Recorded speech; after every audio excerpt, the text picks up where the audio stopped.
আবার চলে আসলাম অচিন শহরে। আমার সাথে আছে আমার টুনটুনি পাখি। কি সুন্দর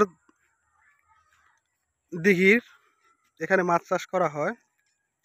এই জায়গায় রুই মাছ আছে, বড় বড় বোয়াল, পাঙ্গাস, ছোট ছোট পুঁটি আছে, আর অনেক পদের মাছ আছে এখানে।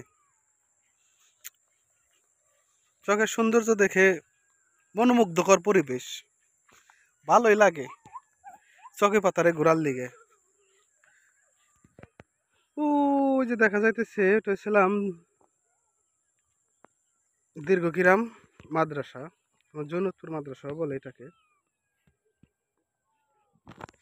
কত সুন্দর জায়গা,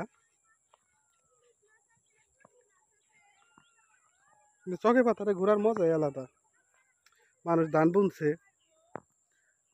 আকাশে সুন্দর সুন্দর বগ উঠতেছে, ধান পাইকে গেছে, ধান কাটার সময় হয়ে গেছে, অনেক ধান কাটতেছে, আবার নতুন করে কাটবো। আকাশের সূর্যটাও দেখতে কত সুন্দর লাগতেছে।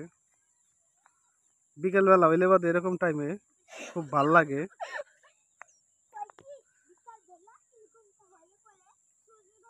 আপনারা যদি এই টাইমে আসেন তাহলে আপনাকেও ভাল লাগবো।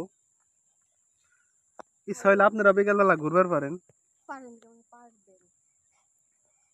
আজকে আইলাম, শীতের আমেজ, চারোদিকে লাগতেছে কুয়াশা কুয়াশা। এখন ঠান্ডা পড়ে না, এরকম হালকা হালকা শীত, কিন্তু আজকের আবার গরম অনেক। তাহলে ঘুরি এদিক সেদিক, আপনারাও আইহেন যদি আহেন। এটা মাদলার চক কয়। বামনখানির বাড়ির থেকে সোজা সামনে আইলে বাদে হাতের বাম দিকে যে চকটা, ওই চকটাই।